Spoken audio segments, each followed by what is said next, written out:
सियासत में, पाकिस्तानी सियासत में एक और बड़ी खबर जो आज सामने आई वो है जहांगीर तरीन सियासत का एक बड़ा नाम। उन्होंने सियासत से किनारा कशी इख्तियार कर ली है। इसके साथ साथ अमीर जमात इस्लामी सिराजुल हक उन्होंने भी पार्टी सरबराही से इस्तीफ़ा दे दिया है और उन्होंने इलेक्शंस में धांधली को इसकी वजह करार दिया है। अब इसके ऊपर अपने तजियाकारों का ज़रा रद्द-ए-अमल जानते हैं कि वो कैसे समझते हैं इस फैसले को। कैसा फैसला है महमल? ठीक फैसला है लीना। जहांगीर तरीन साहब को तो कोई खातिर खा कामयाबी तो हुई नहीं थी, ना इस बार हुई। और पिछली दफ़ा भी जब उन्होंने इमरान खान साहब की सारी हेल्प की, सब कुछ हुआ, और उसके बाद फिर पीटीआई ने उनके साथ क्या किया, तो मेरे ख्याल में उनके लिए बेहतर ही है कि वो सियासत छोड़ें। अच्छा उमर?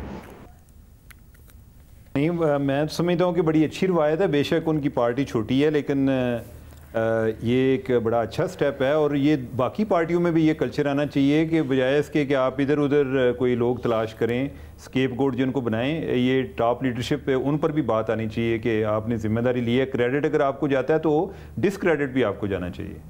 आपको लगता है कि जहांगीर तरीन साहब के सियासत से बाहर होने पर सियासत में एक अच्छी रवायत कायम होगी, या फिर आपको लगता है कि एक बड़ा नाम था? अलीना, मेरा ख्याल है कि कोई इतना मैं नहीं ये एक्सपेक्ट करता। जिस तरह उन्होंने कहा है कि फॉर लाइफ, तो मुझे नहीं लग रहा। हो सकता है कि कोई 5 साल बाद वो दोबारा आएँ और वो कहें कि मैं तो नहीं आना चाह रहा था, लेकिन कुछ दोस्तों ने मुझे इसरार किया तो मैं आ गया हूँ।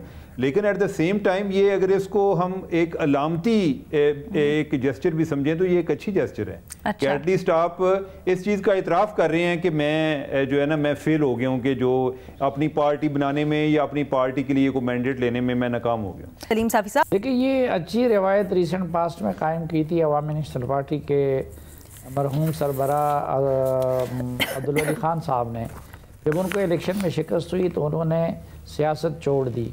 हालांकि उनको मियां नवाज शरीफ साहब ने ऑफ़र की कि मैं आपको लाहौर से मुंतखब करवाता हूँ, लेकिन उन्होंने कहा कि जब मुझे अपने हल्के ने मुस्तरद कर दिया तो बाहर के हल्के से मुंतखब होने का क्या मज़ा होगा। अभी भी पहल की अवामी नेशनल पार्टी के हैदर हुदी साहब ने कि उन्होंने अपने ओहदे से, सीनियर वाइस प्रेसिडेंट के ओहदे से इस्तीफ़ा दे दिया। तो इस मामले में बहरहाल पलड़ा उनकी बारी है। परवेज़ खटक साहब की तरफ से तो अब वजाहत आई है कि उन्होंने ना पार्टी छोड़ी है और न सियासत छोड़ी है और वो ब्रेक ले रहे हैं। अच्छा। जहांगीर तरीन साहब का फैसला खुशाइंद है, सिराजुल हक साहब का फैसला भी खुशाइंद है और ये एक जमहूरी सोच की अक्कास है। सिराजुल हक साहब वैसे जमात इस्लामी की अमारत के इंतखाबात अब अनकरीब हो रहे हैं, लेकिन सिराजुल हक साहब की बात में एक तजाद भी आ रहा है। क्या? एक तरफ वो कह रहे हैं कि धांधली हुई है। अगर धांधली हुई है तो फिर तो वो नहीं आ रहे हैं, ना उनकी पार्टी हारी है, तो फिर तो उनको इस्तीफ़ा नहीं देना चाहिए। लेकिन जब वो इस्तीफ़ा दे रहे हैं तो इसका मतलब ये कि वो इंतखाबी नताइज को और इलेक्शन प्रोसेस को कबूल कर रहे हैं। तो उनका इस्तीफ़ा ख़ुद इस बात की अलामत है कि इलेक्शन में वो फेयरनेस को कबूल कर रहे हैं।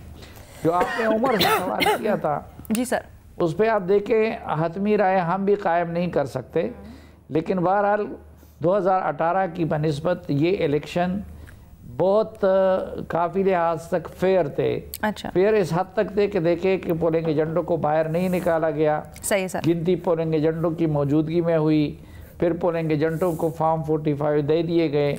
इनमें से कोई काम, लेकिन सर अभी जो जिस तरह से सारे लेके गए अपने